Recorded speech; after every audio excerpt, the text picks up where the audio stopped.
ሰላም ጤና ይስጥልን እጅጉን የተወደዳችሁና የተከበራችሁ የአዲስ ስፖርት ቤተሰቦቻችን እንደምን አላችሁልን? ከእናንተው ከሆነው ከአዲስ ስፖርት የዩቲዩብ ቻናላችን አዳዲስ ስፖርታዊ ጉዳዮችን ልናካፍላችሁ እነሆ በዛሬው የዕለተ ረቡዕ የስፖርት የመረጃ ሰዓታችን በድጋሚ ተገናኘን። የተለያዩ ርዕሰ ጉዳዮችን እናነሳለን። የተወዳጁ የእንግሊዝ ፕሪምየር ሊግ የ2025-26 የውድድር ዓመት ሻምፒዮን በትላንትናው ምሽት በተደረገው ጨዋታ በይፋ ተረጋግጧል። ከ22 ዓመታት በኋላ አርሰናል ከ2003-2004 የውድድር ዓመት በኋላ በተለይ በርካቶች የሚያስታውሱት ኢንቪንሲብልስ ከሚባለው ቡድን በኋላም ለመጀመሪያ ጊዜ የተወዳጁ የእንግሊዝ ፕሪምየር ሊግ ሻምፒዮን መሆናቸውን ትላንትና አረጋግጠዋል። የሚኬል አርቴታ የረጅም ጊዜ ልፋትም ትላንትና ውጤት ያመጣበት ምሽት ሆኖ ትላንትና ተጠናቋል። እርግጥ ነው ትላንትና ጨዋታ አላደረጉም አርሰናሎች። ነገር ግን ማንቸስተር ሲቲ በትላንትናው ጨዋታ ነጥብ መጣሉን ተከትሎ አርሰናል የዘንድሮ የተወዳጁ የእንግሊዝ ፕሪምየር ሊግ ሻምፒዮን መሆኑን አረጋግጧል። በዛሬው ፕሮግራማችን ከአርሰናል ሻምፒዮንነት ጋር አያይዘን በጣም በርከት ያሉ ርዕሰ ጉዳዮችን እናነሳለን።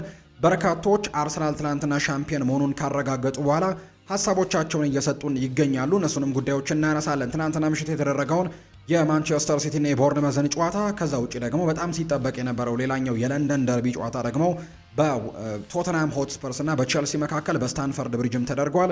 የእነዚህን የጨዋታ ውጤቶች እናነሳለን። ሰፊውን ጊዜ ግን የምንሰጠው ስለ አርሰናል ሻምፒዮንነት ነው። በዛሬ ፕሮግራማችን ማንቸስተር ዩናይትድን፣ አርሰናልን፣ ቼልሲን፣ ሊቨርፑልን፣ ማንቸስተር ሲቲን እና ሌሎችም የአውሮፓ ታላላቅ ክለቦችን የተመለከቱ እጅግ በጣም በርከት ያሉ ስፖርታዊ ጉዳዮችን ወደ እናንተ የምናደርስ ነው የሚሆነው። የእናንተን ሀሳብ አስተያየት ኮሜንት ቦክስ ላይ እንቀበላለን። በተለይ ከሻምፒዮንነቱ ጋር በተያዘ ያላችሁን ሀሳብ ኮሜንት ቦክስ ላይ ጻፉልን። በተለይ ስምና አድራሻችሁን እየጠቀሳችሁ እንድታደርሱን በአክብሮት እንጋብዛለን። እኛም መልሰን ወደ እናንተው እናደርሰዋለን። እስከ ፕሮግራማችን ፍጻሜ ድረስ አብራችሁን እንድትቆዩ በአክብሮት ጋብዛለሁ። ዛሬ ደግሞ የዩሮፓ ሊግ የፍጻሜ ጨዋታ ይደረጋል። በፍራይበርግ እና በአስተን ቪላ መካከል በኢስታንቡል በቤሺክታሽ ስቴዲየም ነው ዛሬ ጨዋታው የሚደረገው። ስለሱም ጨዋታ የምናነሳ ይሆናል። እስከ ፕሮግራማችን ፍጻሜ አብራችሁን ቆዩ። ከመሸጋገሪያ በኋላ ተመልሰን በድጋሚ እንገናኛለን። ፉአድ ባሩ ፕሮግራሙን እመራለሁ። አብራችሁን ቆዩ።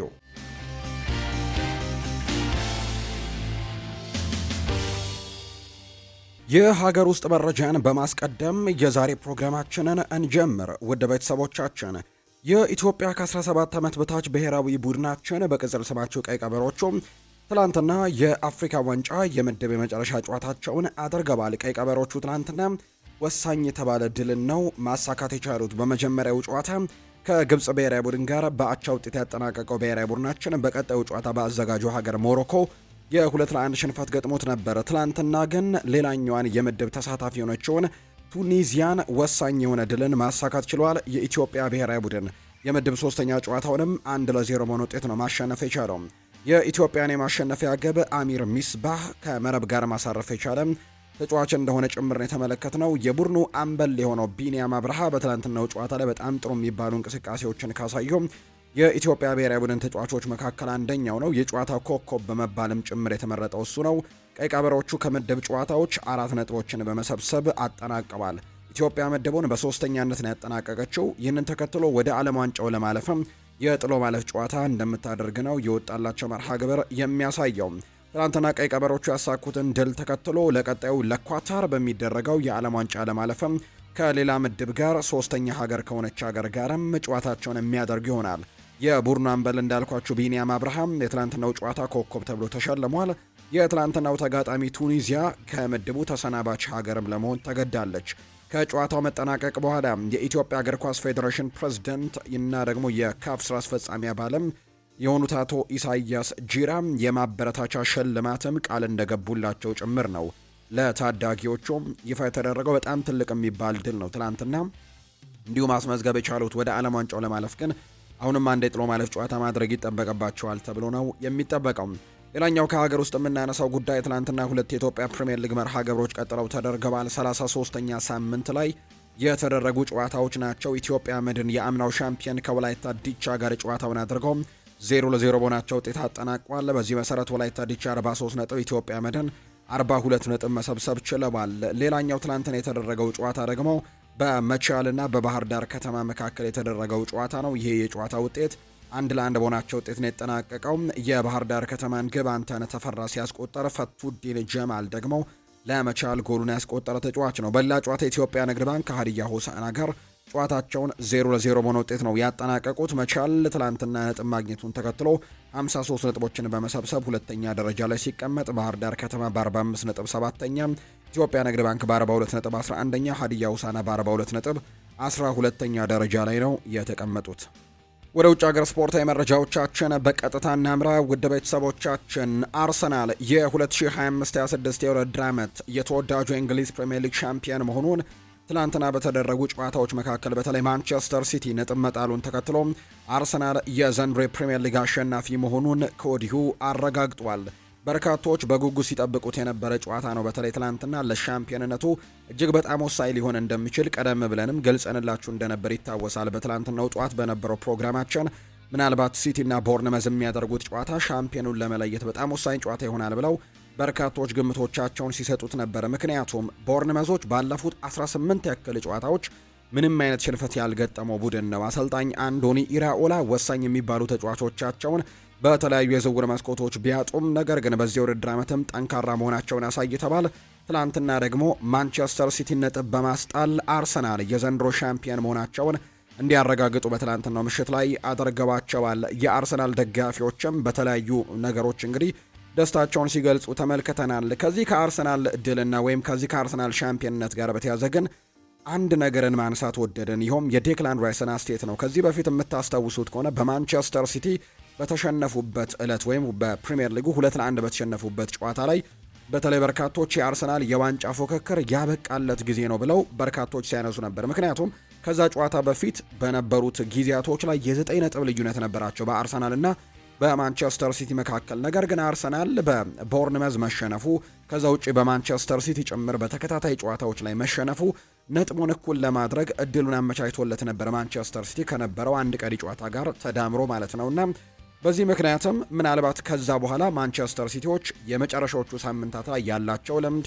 ከዛ ውጪ ደግሞ አርሰናል ባለፉት ጥቂት ዓመታት ደግሞ ያሳየን የመጨረሻዎቹ ሳምንታት ላይ መድከምን ለተመለከተ ማንቸስተር ሲቲ ሁሉ ነገር አልጋ ባልጋ የሆነለትና ማንቸስተር ሲቲ ሻምፒየን የሚሆንበት እንደሚሆን በርካቶች ግምታቸውን በሚሰጡበት ጊዜና አርሰናል በማንቸስተር ሲቲ በተሸነፈበት ጨዋታ ላይ ሁሉም ተጫዋቾች ባዘኑበት ዕለት ዴክላን ራይስ አንድ ንግግርን ሲናገር ተመልክተነው ነበር። ኢትስ ናት ደን የሚል አይነት ሀሳብን ለማርቲን ኦዴጋርድ ነበር ሲነግሩ የነበረውና በርካቶች ያንን ነገር ትላንትና እየተቀባበሉት ነው። ራሱ ዴክላን ራይስም ያንን ነገር ምላሽ ሰጥቶበታል። ናው ኢትስ ደን የሚል አይነት ሀሳብን በኢንስታግራም አካውንቱ ላይ ፖስት አድርጓልና እንግዲህ በርካቶችም የተነጋገሩበት ከሚገኙት ጉዳዮች መካከል አንደኛው ነው። አርሰናሎች አሁን ላይ ሻምፒየን መሆን ችለዋል ከ22 ዓመታት በኋላ ማለትም የምናስታውሰው የ2003-2004 የውድድር ዓመት ይሄ ኢንቪንሲብልስ የሚባለው ምንም አይነት ጨዋታዎችን ሳይሸነፍ አመቱን ሙሉ እንግዲህ በ26ቱን ጨዋታዎች አሸንፎ 12ቱን ጨዋታዎች አቻውቶ ምንም አይነት ሽንፈት ሳይገጥመው ሻምፒዮን የሆነው የአርሰን ቬንገር ስብስብ በኋላ አርሰናል ዘንድሮ ሻምፒዮን መሆን የቻሉበት የውድድር ዓመት ሆኖ ተጠናቋል። እጅግ አስደናቂ ምሽት እንደነበር የትላንትናው ምሽትን ተመልክተናል። አርሰናል በእርግጥ ትላንትና ጨዋታ አልነበረውም። ማንቸስተር ሲቲ ነው ጨዋታውን ያደረገው። አርሰናል ከትላንትና በስቲያ ዕለተ ሰኞ ከበርንሌ ጋር ጨዋታውን አድርጎ 1-0 ማሸነፉን ተከትሎና ትላንትና ማንቸስተር ሲቲ የግድ ጨዋታውን ወደ ማሸነፍ ውስጥ መግባት ነበረበት። የዋንጫው ውሳኔ ወደ ፊታችን እሁድ ወይም የመጨረሻው ሳምንት ላይ እንዲወሰን የትላንትናው ጨዋታ ላይ ሙሉ 3 ነጥብ ማግኘት ነበረበት። ነገር ግን ያንን ማድረግ ባለመቻሉ ማንቸስተር ሲቲም በ37ኛው ሳምንት ትላንትና አርሰናል ሻምፒዮን መሆናቸውን ያረጋገጡበት ሆኗል። አሰልጣኝ እንግዲህ ሚኬል አርቴታም ለረጅም ጊዜያት እንግዲህ ትረስት ዘ ፕሮሰስ የሚለውን ፕሮሰስ በደንብ እንግዲህ ሲሰሩበት የነበሩበትና ቡድኑን በየአመቱ የሚወጡ ተጫዋቾችን እያስወጡ ቡድኑ ላይ ተጫዋቾችን እየጨመሩ ከሃሊንድ አካዳሚም የሚያመጧቸውን ተጫዋቾች እየቀላቀሉ በጣም ጥሩ የሚባል ቡድንን ባለፉት አመታት ሲሰራና እንደውም በርካቶች ወጥነት ያለው ቡድን ከተመለከተን አርሰናል ነው የሚሉ አይነት ሀሳቦችን ሲያነሱ ነበር። በተለይ በተከታታይ ሁለተኛ ደረጃን ይዞ ማጠናቀቁ ብቻ ሳይሆን ሻምፒዮኖቹ እየተፈራረቁ ነበር። ለምሳሌ ያክል ማንቸስተር ሲቲ አምና በጣም ተቸግሮ ነበር። ከዛ በፊት የነበሩ አመታት ላይ ተከታታይ 4 ዋንጫዎችን ካሸነፈ በኋላ አምና ግን ተቸግሮ በጣም አስቸጋሪ የሚባል የውድድር አመትን አሳልፎ ነበር። ነገር ግን አርሰናል ከሁለተኛ ደረጃነቱን አልለቀቀም ነበር፣ ወይም ለዋንጫ የሚፎካከር አይነት ቡድን ነበር አምናም ቢሆን። ከዛ ውጪ ደግሞ ዘንድሮ ሊቨርፑል አምና ሻምፒዮን የነበረው ሊቨርፑል ደግሞ ዘንድሮ ለአውሮፓ ቻምፒየንስ ሊግ ለመግባት እንኳን እየተፎካከረ የሚገኝ ቡድን ነውና አርሰናል ግን ዘንድሮም ለተከታታይ ለ4ኛ ዓመት ለዋንጫ እየተፎካከረ የነበረ ቡድን እንደነበር እናስታውሳለን። ከዛ በኋላ ግን ከበርካታ ጥበቃዎች በኋላ ዘንድሮ የፕሪሚየር ሊጉ አሸናፊ መሆናቸውን አረጋግጠዋል። በተለይ አሰልጣኝ ሚኬል አርቴታ በመጣበት ጊዜ አርሰናል በጣም እጅግ አስቸጋሪ የሚባል ጊዜ ላይ እንደነበር እናስታውሳለን። የአውሮፓ ቻምፒየንስ ሊግ መግባት እንደ ትልቅ ስኬት ሊቆጠር የሚችልበት አይነት ጊዜያቶች ላይ ነበር ሚኬል አርቴታ የመጣው። ከዛ ውጭ ደግሞ ከቶተንሃም ሆትስፐርስ በላይ ደግሞ ደረጃን ይዞ ማጠናቀቅም ለአርሰናል ደጋፊዎች በትልቁ አስደሳች የነበሩባቸው ጊዜያቶች ላይ ነው። እርግጥ ነው አርሰናል ከዛ በፊት በነበሩት ዓመታት በጣም በአርሰን ቬንገር ጊዜ በተለይ ማለት ነው በጣም ድንቅ የሚባል ቡድን እንደነበር እናስታውሳለን። ነገር ግን የተወሰኑ መዋዠቆች አጋጥመውት የነበረበት ጊዜ ነው። አሰልጣኝ ሚኬል አርቴታም ከአዲስ ፕሮጀክቱን ለመገንባት እዚህ ይህንን ቡድን የተቀላቀለው ምናልባት በርካቶች ያነሳሉ በዛው በማንቸስተር ሲቲ በምክትል አሰልጣኝነቱ ቢቀጥል ኖሮ የተገነባ ቡድን በማንቸስተር ሲቲ ይጠብቀው ነበር። አሁን ኤንዞ ማሬስካ ማንቸስተር ሲቲን ይረከባል ብለን እንደምናስበው ሚኬል አርቴታ ነበር ያንን ቦታ ይረከባል ብሎ በርካቶች የሚያምኑት። ነገር ግን ወደ ቀድሞ ክለቡ አርሰናል መጥቶ ከስር መሰረቱ ይህንን ቡድን መገንባትን ምርጫውን አድርጎ ባለፉት ጥቂት ዓመታትም አስቸጋሪም እንዲሁ ደግሞ ከፍ ያሉ ጊዜያቶችን ማሳለፈው ዘንድሮ ግን ትልቁን የተወዳጁ የእንግሊዝ ፕሪሚየር ሊግ ሻምፒዮንነትን ማሳካት የቻለበት አመት ሆኖ ተጠናቆለታል። በአጠቃላይ እንግዲህ ባለፉት 3 የውድድር ዓመታት የዘንድሮን ሳንጨምር ሁለተኛ ደረጃን ይዞ ያጠናቀቀ ቡድን እንደነበር እናስታውሳለን። ይሄ ደግሞ ዘንድሮ ደግሞ ሻምፒዮን ሆኗል። ይሄ ደግሞ በታሪክ ውስጥ ለመጀመሪያ ጊዜ የተከሰተ አይደለም። በአርሰናል ታሪክ ውስጥ ከዚህ በፊትም እንደዚህ አይነት ነገሮች በአርሰን ቬንገር ጊዜ ገጥመው ያውቃሉ። ታሪክ ራሱን የደገመው ለምሳሌ ያክል በአርሰን ቬንገር ጊዜ በ1998-99 የውድድር ዓመት ከዛ ውጭ በ1999-2000 የውድድር ዓመትና በ2000-2001 የውድድር ዓመት 3 ተከታታይ የውድድር ዓመታቶች ላይ አርሰናል ሁለተኛ ደረጃን ነበር ይዞ የጨረሰው። ነገር ግን በቀጣዩ ዓመት 2001-2002 የውድድር ዓመት ላይ ሻምፒዮን መሆናቸውን ያረጋገጡበት ነበር። አሰልጣኝ ሚኬል አርቴታ ያንን ታሪክ ነው በድጋሚ ያስታወሳቸው። 2022-23 የውድድር ዓመት ላይ ሁለተኛ ደረጃን ይዞ አጠናቀቀ። ማንቸስተር ሲቲ ነበር ሻምፒዮን የሆነው። 2023-24 የውድድር ዓመት ላይ እንዲህ ሁለተኛ ደረጃን ይዞ ያጠናቀቀበት እስከ መጨረሻው ሳምንት ድረስም ሻምፒዮኑ ያልተለየበት እንደነበር እናስታውሳለን። በዚያ የውድድር ዓመትም ማንቸስተር ሲቲ ነበር ሻምፒዮን የሆነው። ያምናው የ2024-25 የውድድር ዓመትም እንዲህ ሁለተኛ ደረጃን ይዘው ሲያጠናቅቁ ያን ሻምፒዮን የነበረው ሊቨርፑል ነው። ከ3 ተከታታይ የውድድር ዓመታት ሁለተኛ መውጣት በኋላ ዘንድሮ በ2025-26 የውድድር ዓመት ግን በድጋሚ ወደ ሻምፒዮንነት የተመለሱበት የውድድር ዓመት ሆኗል። በአጠቃላይ 14ተኛ የፕሪሚየር ሊግ ዋንጫቸውንም ትላንትና ማረጋገጣቸውን የተመለከት ነው። አርሰናል የፕሪሚየር ሊጉ ሻምፒዮን ሆኗል። የተወዳጁ የእንግሊዝ ፕሪሚየር ሊግ የ2025-26 የውድድር ዘመንም የፕሪሚየር ሊጉ ዋንጫ በይፋ ትላንትና አሸናፊውን አረጋግጧል። ሁለተኛ ደረጃ ላይ የሚገኘው ማንቸስተር ሲቲ ትላንትና ከቦርንመዝ ጋር ያደረገውን ጨዋታ 1-1 ማጠናቀቁን ተከትሎ ነው አርሰናል ሻምፒዮን እንዲሆንም ያስቻለው። የዚህ ጨዋታ ውጤት ተከትሎ ደግሞ አርሰናል ጨዋታውን እንግዲህ አንድ ጨዋታ እየቀረ ወይም 38ኛ ሳምንት እየቀረ ከ22 ዓመታት በኋላ ሻምፒዮን መሆናቸውን አረጋግጠዋል። በ82 ነጥቦች ነው ዋንጫውን እንዳሸነፈ ያረጋገጠው። እርግጥ ነው አንዱን ጨዋታ ይቀርባል። እሱን ጨዋታ ማሸነፍ የሚችል ከሆነ ነጥቡን 85 ማድረስ ይችላል። ነገር ግን በ82 ነጥቦች ሻምፒዮን መሆኑን አረጋግጧል። ይሄ ደግሞ ከ22 ዓመታት በኋላ ከ2003-2004 የውድድር ዓመት በኋላ ነው በ2025-26 የውድድር ዓመት ሻምፒዮንነታቸውን ማረጋገጥ የቻሉት። አርሰናል የተወዳጁ የእንግሊዝ ፕሪሚየር ሊግ ዋንጫንም ለ14ተኛ ጊዜ ነው ማሳካት እንደቻሉ እየተመለከት ነውና በጣም ድንቅ የሚባል ምሽትን ነው ትላንትና ለአርሰናል ደጋፊዎች በተለይ በሌሊቱም ሙሉ ማለት ይቻላል የአርሰናል ደጋፊዎች በተለያዩ አይነት መድረኮች ላይ በተለያዩ አይነት መንገዶች ላይ ሀሳቦቻቸውን ሲገልጹ ጭምር እየተመለከትን እንገኛለንና ፈታኝ የነበረውን የውድድር ዓመት በአርሰናል አሸናፊነት ዘንድሮ ተጠናቋል። እናንተስ ውድ ቤተሰቦቻችን ያላችሁን ሀሳብ አስተያየት በተለይ ከትላንትናው የአርሰናል ሻምፒዮንነትና ከአርሰናል ድል ጋር በተያያዘ ያላችሁን ሀሳብ ልታጋሩን ትችላላችሁ። እኛ ግን ለአርሰናል ደጋፊዎች በሙሉ እንኳን ደስ አላችሁ ለማለት እንወዳለን። ሀሳቦቻቸውን ከሰጡ ተጫዋቾች መካከል የቀድሞው የአርሰናል ተጫዋች የነበረው ግራኒት ዣካም ሀሳቡን ሰጥቷል። ድንቅ ቡድን፣ ድንቅ ተጫዋቾች፣ ማመን አላቆምኩም፣ ነገር ግን ይኸው ሁሉ በእናንተ ነው የሆነው። አርቴታ እንዲሁ ደግሞ ተጫዋቾችን በሙሉ እንኳን ደስ አላችሁ ሲልም ጭምር ነው የቀድሞው የአርሰናል ተጫዋች የነበረውና አሁን በሰንደርላንድ የሚገኘው ግራኒት ዣካም ይህንን ሀሳብ የሰጠው። በርካቶች በተለይ የአርሰናል ተጫዋቾች የነበሩ እንግዲህ አርሰናል በጣም ጥሩ የሚባሉ ነገሮች እንዲገጥማቸው እንግዲህ በርካቶች ሀሳቦቻቸውን ሲሰጡ ከነበሩት ሰዎች መካከል አንደኛው ነው። ግራኒት ዣካ በቅርብ ነው ከአርሰናል ለቆ ወደ ባየር ሌቨርኩዘን አሁን ደግሞ በድጋሚ ሰንደርላንድ እንግሊዝ መጥቶ እየተጫወተ እንደሚገኝ የምናውቀው ግን ተደጋጋሚ ጊዜ ለአርሰናል ተጫዋቾችና ለቡድኑ ደግሞ በጣም ትልቅ ፍቅር እንዳለውና ትልቅ ድጋፍ እንዳለው ሲገልጽ እንደነበረ እናስታውሳለን። ትላንትና ዋንጫውን ሲያሸንፉ ወይም ደግሞ የማንቸስተር ሲቲንና የቦርንመዝን ጨዋታ የአርሰናል ተጫዋቾች ሰብሰብ ብለው ነበር ሲመለከቱ የነበሩትና አንድ ላይ ሆነው ደስታቸውን ሲገልጹም ጭምር ተመልክተናል። አሰልጣኝ ሚኬል አርቴታ ግን የትላንትናውን ጨዋታ ከቤተሰቦቹ ጋር ቁጭ ብሎ እንደተመለከተና ከቤተሰቦቹ ጋር እንዳሳለፈው ጭምር ነው እየተገለጸ የሚገኘው። ከእነዚህ ጉዳዮች ጋር በተያያዘ ዛሬ ደግሞ በጣም ሰፊ መረጃዎች ይወጣሉ ተብሎ ይታሰባሉና በኋላ ላይ ምሽት ላይ በሚኖረው በተለይ ፕሮግራማችን ላይ የተለያዩ ርዕሰ ጉዳዮችን ከዚህ ጋር አያይዘን ከአርሰናል ሻምፒዮንነት ጋር በተያያዘ ከዛ ውጭ ደግሞ በርካታ ሰዎች የሚሰጧቸውን ሀሳቦችና ከዋንጫው ጋር በተያያዘ የምናነሳቸው ጉዳዮችን ወደ እናንተ እናደርሳለን። ትላንትና ጨዋታ ላይ አሰልጣኝ ፔፕ ጓርዲዮላ ለሚኬል አርቴታ እንኳን ደስ አለ ሲልም ሀሳቡን አጋርቶታል።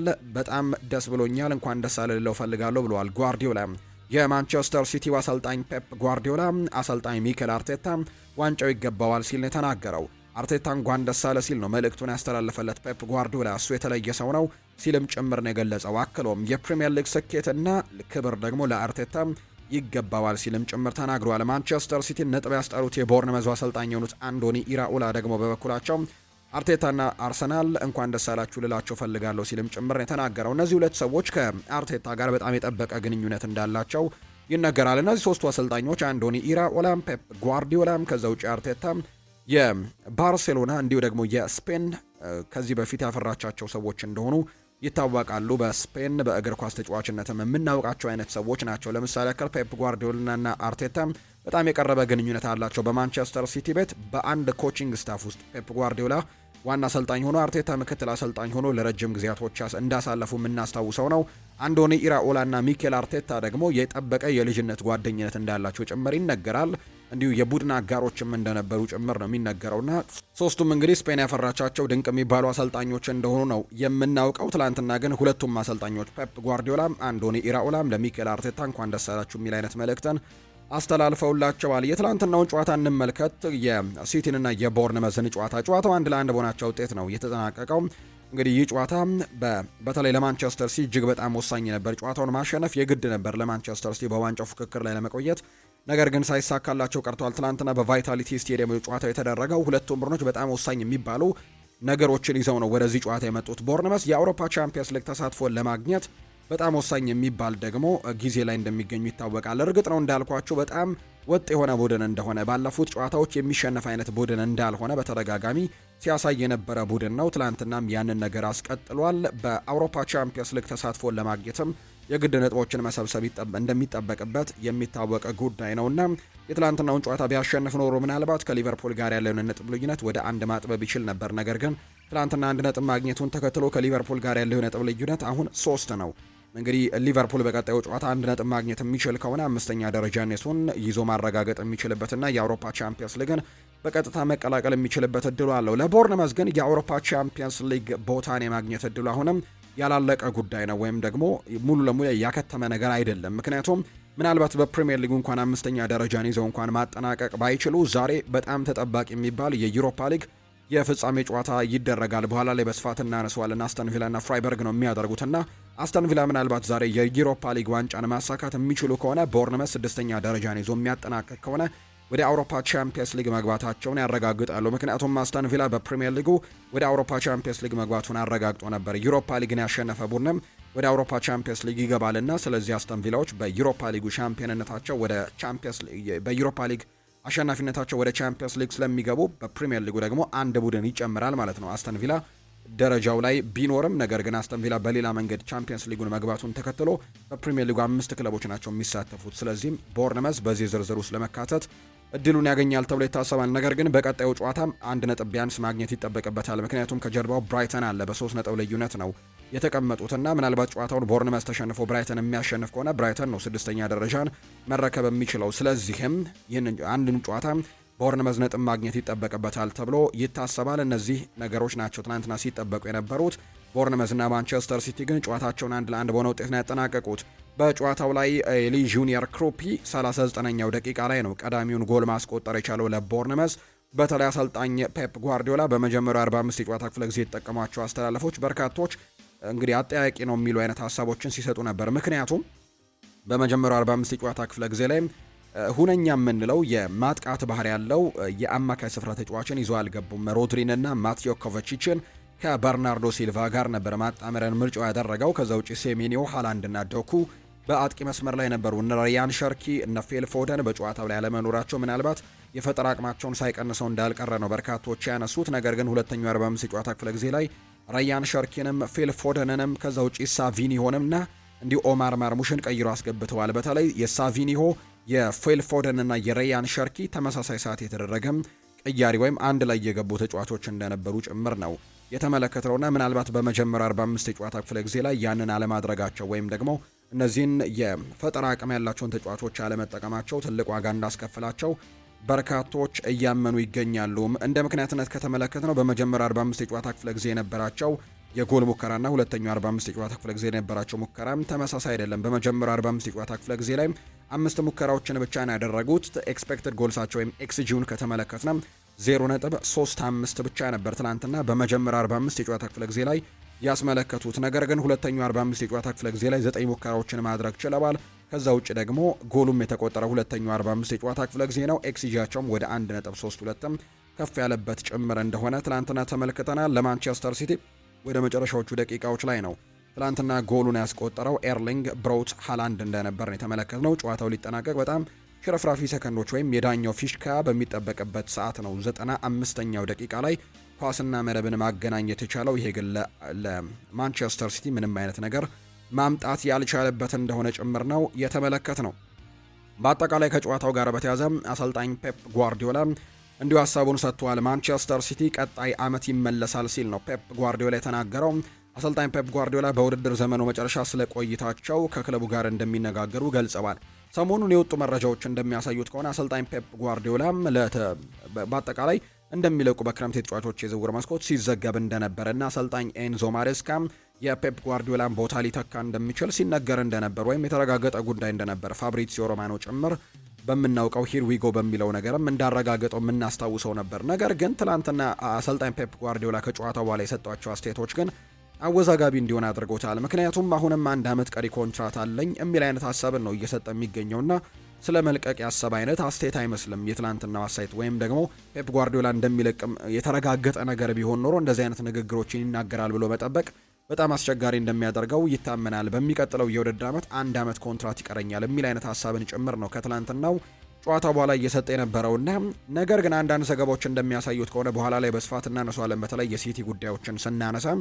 ነገር ግን አሰልጣኝ ፔፕ ጓርዲዮላ ይሄ መረጃ ቀድሞ መውጣቱ በጣም እንዳስደነገጠው በተለይ ከቦርነመዝ ጨዋታ በፊት የፔፕ ጓርዲዮላ ስንብት የተረጋገጠ ነው የሚለው መረጃ ይፋ መደረጉ እንዳስደነገጠው ይፋ ተደርጓል። እሱ ዘግየት ብሎ የቦርነመዙ ጨዋታና የፕሪሚየር ሊጉ ነገር ካበቃለት በኋላ ለመናገር አስቦ ነበር የሚሉ አይነት ዘገባዎችም ሲወጡ ነበር። ነገር ግን ፔፕ ጓርዲዮላ ከትላንትናው ጨዋታ በኋላ ግን ሲናገር ስለ ቆይታዬ በቀጣይ ከክለቡ ጋር እነጋገራለሁ ብሏል። አመቱ ሲጠናቀቅ ከክለቡ ኃላፊዎች ጋር ተነጋግረን የሚሆነውን እንወስናለን ሲል ነው ፔፕ የተናገረው። ደጋፊዎች በክለቡ እንዲቆይ ስለመጠየቃቸው የተነሳላቸው ፔፕ ጓርዲዮላ እነሱ ይወዱኛል፣ እኔም ወዳቸዋለሁ፣ ክለቡንም በጣም ወደዋለሁ ብለዋል። ትላንትና ስቴይ ፔፕ የሚል አይነት መግለጫዎችን ወይም ደግሞ ባነሮችን ጭምር ይዘው ተመልክተናል። የማንቸስተር ሲቲ ደጋፊዎች እንዲቆይላቸው እንደሚፈልጉ ነው ደጋፊዎች ሲገልጹ እንደነበር የተመለከትነው። ቀጣይ ዓመት እንመለሳለን፣ ማንቸስተር ሲቲ ይመለሳል፣ እስከ መጨረሻውም በቀጣይ ዓመት እንፎካከራለን ብለዋል ፔፕ ጓርዲዮላ ሲናገር። ከማንቸስተር ሲቲ ጋር የ1 ዓመት ኮንትራት ውል ይቀረኛል። እዚህ ላይ ሆኜ የወሰንኩት ምንም ውሳኔን ልነግራችሁ አልችልም፣ ምክንያቱም ከክለቡ ሊቀመንበር ከተጫዋቾቼና ከክለቡ ሰራተኞች ጋርም መነጋገር ያለብኝ ጉዳይ አለ ሲል ነው ፔፕ ጓርዲዮላ የሚናገረው።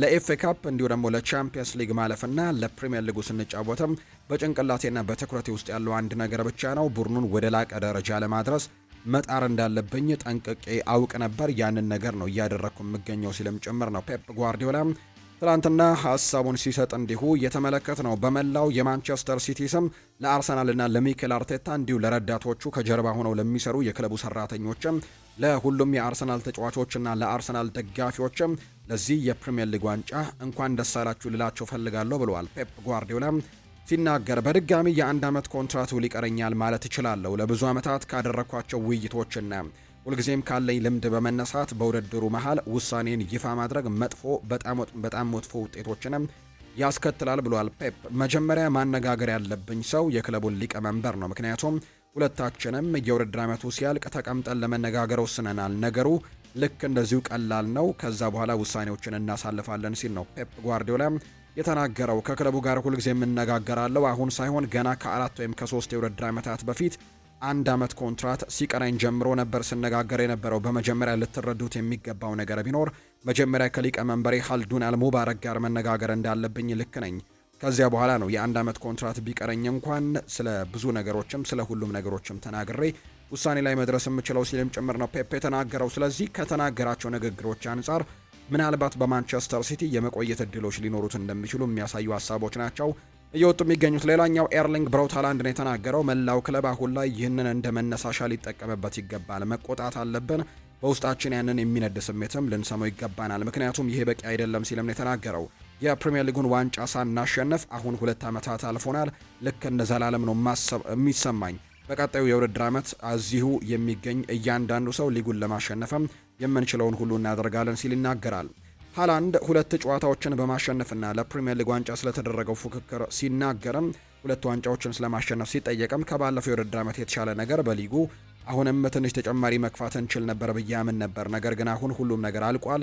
ስለዚህም አሁን ላይ መናገሩ ቀላል ነገር አይደለም ሲልም ጭምር ይናገራል። በመጨረሻም 2 ዋንጫዎችን አሸንፈናል። ይሄ ትልቅ ነገር ነው። ነገር ግን መጨረሻ ላይ እኛም የፕሪሚየር ሊጉን ሻምፒዮን መሆን እንፈልግ ነበር ሲል ነው የተናገረው። በጣም በትልቁ ግን ለማንቸስተር ሲቲ መልካም ዜና ሊሆን የሚችለው የፔፕ ጓርዲዮላ ሀሳብ ሊቀይር ይችላል የሚሉ አይነት ሀሳቦች መውጣታቸው እንደሆነ ነው ይፋ የተደረገው። ፔፕ ጓርዲዮላ ይህንን ቦታ ወደዋለሁ፣ ስራዬንም ወደዋለሁ፣ በዚህ ክለብ ውስጥ መስራት ወደዋለሁ የሚል አይነት ሀሳብን እንዲሁ ሰጥቷል። እናም ደጋፊዎች በጣም ይወዱኛል፣ ከነሱ በላይ ደግሞ እኔ እወዳቸዋለሁ የሚል አይነት አስተያየት መስጠቱ ምናልባት በክለቡ ሊቆይ ይችላል የሚሉ አይነት ግምቶችን ከፍ እንዲያደርግ አድርጓል።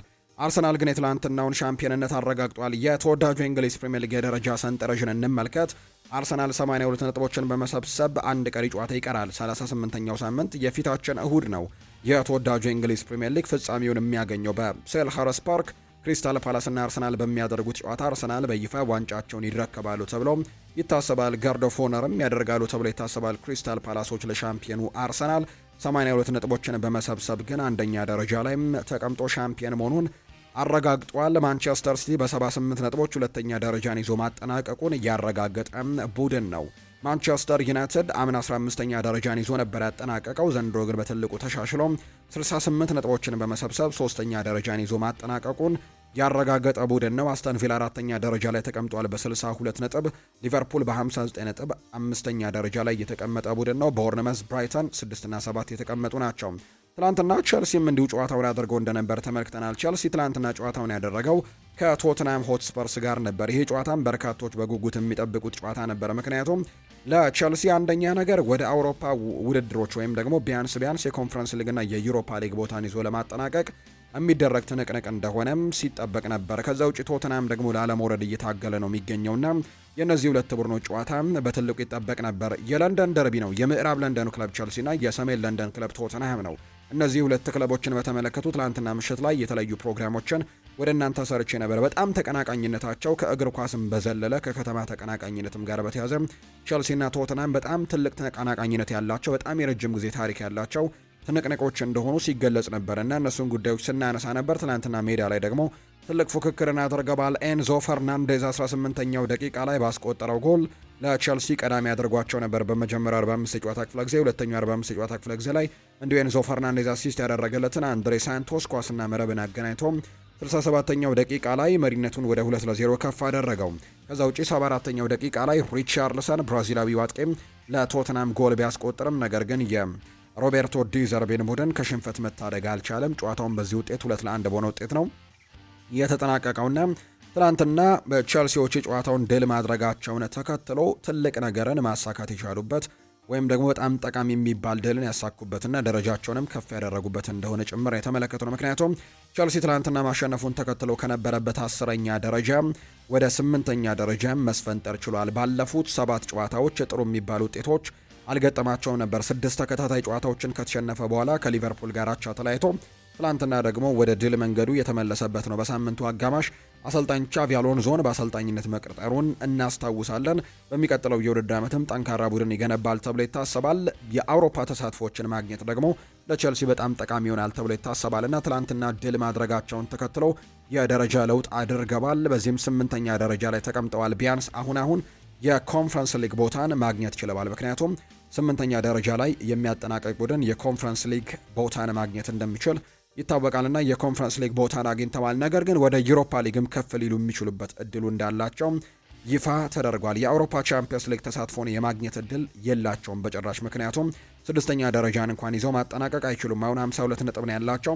ስድስተኛ ደረጃ ላይ የተቀመጠው ቦርንመዝ ደግሞ 56 ነው ያለው። በ4 ነጥብ ልዩነት ነው መካከላቸው ላይ የሚገኘውና ስለዚህም የ4 ነጥብ ልዩነትን ደግሞ በአንድ ጨዋታ ማጥበብ አይቻልም። ስለዚህም ስድስተኛ ደረጃን ይዞ የማጠናቀቅ ምንም አይነት እድል የለውም። ነገር ግን የዩሮፓ ሊግ ቦታን ይዞ ለማጠናቀቅ ግን እድሎች እንዳሉት ይታመናል። የተለያዩ እድሎች አሉት። አንደኛው ነገር የራሱን ውጤት በራሱ መወሰን ነው። ቀጣዩን ጨዋታ ምናልባት የሚያሸንፍ ከሆነና ሌሎቹ ብራይተን እና እንዲሁ ደግሞ ሌሎችም ቡድኖች ሽንፈት የሚገጥማቸው ከሆነ በተለይ ብራይተን ሽንፈት የሚገጥመውና ነጥብ የሚጥል ከሆነ አቻም የሚያጠናቀቅ ከሆነ ቸልሲ ደግሞ የሚያሸንፍ ከሆነ የዩሮፓ ሊግ ቦታን በራሱ መወሰን ይችላል። ካልሆነ ግን ዛሬ አስተን ቪላ ምናልባት ሻምፒየን የሚሆን ከሆነ የዩሮፓ ሊግ የፍጻሜውን ጨዋታ ቦርንመዝ ወደ አውሮፓ ቻምፒየንስ ሊግ ስለሚገባ 7ኛና 8ኛ ደረጃን ይዞ የሚያጠናቀቁ ቡድኖች የዩሮፓ ሊግ ተሳትፎን ማግኘት ይችላሉና በዚህ መልኩ በትልቁ ተስፋ ይኖራቸዋል የአውሮፓ ተሳትፎችን ለማግኘትና በቀጣይ ጨዋታ የመጨረሻው ሳምንት በርካቶች በጉጉት የሚጠብቁት ነው የሚሆነው። ትላንትና ሽንፈት የገጠመው ቶተንሃም ሆትስፐርስ አሁንም ቢሆን በ2 ነጥብ ልዩነት 17ኛ ደረጃ ላይ ተቀምጧል። ከወራጅ ቀጠናው በአንድ ከፍ ብሎ ወይም አንድ ደረጃ ከፍ ብሎ ነው የተቀመጠው። የመጨረሻው ሳምንት ጨዋታ ይጠበቃል። ያ ጨዋታ ለስፐርስና ለዌስትሃም እጅግ በጣም ወሳኝ ይሆናል ተብሎ ይታሰባል። ስፐርሶች በመጨረሻው ጨዋታ አንድ ነጥብ ማግኘት በቂያቸው ነው። 39 ነጥብ ላይ ይደርሳሉ። ዌስትሃም ዩናይትድ 36 ነጥብ ስላለው ቀጣዩን ጨዋታ ቢያሸንፍ እንኳን ተመሳሳይ 39 ነጥብ ላይ ነው የሚሆኑት። በመካከላቸው ደግሞ የ12 የጎል ልዩነቶች ስላሉ ዌስትሃም ዩናይትድ በቀጣዩ ጨዋታ 12 ጎሎችን ያስቆጥራል ብሎ መገመት በጣም ከባድ ስለሚሆን ስለዚህ ስፐርስ በቀጣዩ ጨዋታ በማቴማቲካል ካልኩሌሽን የማለፍ እድል እንዳለው ጭምር ነው በርካቶች እያነሱ የሚገኙትና ትላንትና ግን ሽንፈት ገጥሞታል። ባለፉት 4 ተከታታይ ጨዋታዎች የሮቤርቶ ዲዘርቢ ቡድን ሽንፈት አልገጠመውም ነበር። ትላንትና ግን ሽንፈት የገጠመው ቡድን መሆኑን ነው የተመለከትነው። 17ኛ ደረጃ ላይ ተቀምጧል። በ38 ነጥቦች ነው እዛ ደረጃ ላይ የተቀመጠው። የከፍተኛ ግብ አስቆጣሪነቱ ላይ ትላንትና ኤርሊንግ ብራውት ሃላንድ አንድ ጎል ማስቆጠሩን ተከትሎ 27 ጎሎችን አስቆጥሯል። የመጨረሻው ሳምንት የሚጠበቅ ቢሆንም ነገር ግን ከኢጎር ቲያጎ ጋር ያላቸው የጎል ዲፍረንስ 5 ጎሎች ናቸውና 27 እና 22 ነው ያላቸው። ስለዚህም ኢጎር ቲያጎ እንግዲህ ቀድሞ ለማጠናቀቅ ያለው ድል በጣም ጠባብ ነው። ኤርሊንግ ሃላንድ ዘንድሮ የፕሪሚየር ሊጉ ከፍተኛ ግብ አስቆጣሪውን የማጠናቀቅ እድል አለው። አምናው መሐመድ ሳላህ ነበር ይህንን ደረጃ ይዞ ያጠናቀቀው። ከዛ በፊት በነበሩ የውድድር ዓመታት ግን ኤርሊንግ ሃላንድ አሸንፎት እንደነበር እናስታውሳለን። አንቷን ሴሜኒዮ በ16 ጎሎች ደግሞ 3ኛ ደረጃ ላይ የተቀመጠ ተጫዋች ነው። በአጠቃላይ የተወዳጁ የእንግሊዝ ፕሪሚየር ሊግ ሻምፒዮንነት በአርሰናል አሸናፊነት መጠናቀቁ የተረጋገጠበት ሆኗል። ዛሬ የሚደረግ አንድ ጨዋታ አለ። ስለሱ ጉዳይ ደግሞ እንንገራችሁ። ዛሬ በዩሮፓ ሊግ የፍጻሜ ጨዋታ ይደረጋል። በፍራይበርግ እና በአስተን ቪላ መካከል የሚደረግ ጨዋታ ነው። ይሄ እንዳልኳችሁ ቀደም ከአውሮፓ ቻምፒየንስ ሊግ ተሳትፎ ጋር በተያያዘ በጣም በርካቶች የሚጠብቁት ጨዋታ እንደሆነ በፕሪሚየር ሊጉ አንስቼላችኋለሁ። የዛሬው ጨዋታ በጣም በርካቶች በጉጉት ይጠብቁታል። የጀርመኑ ክለብ ፍራይበርግ እና የእንግሊዙ ክለብ አስተን ቪላ ናቸው ጨዋታቸውን የሚያደርጉት። ዘንድሮ በአውሮፓ በሁሉም ውድድር መድረኮች ላይ የእንግሊዝ ክለቦች ለፍጻሜ ደርሰዋል። በቻምፒየንስ ሊግ አርሰናል አለ ከቻምፒየንስ ሊግ ከፓሪስ ሰን ዠርሜን ጋር ነው ጨዋታውን የሚያደርገው። ከዛ ውጪ ደግሞ በዩሮፓ ሊጉ እንዲሁ አስተን ቪላ ዛሬ ፍጻሜውን ጨዋታ ከፍራይበርግ ጋር ያደርጋል።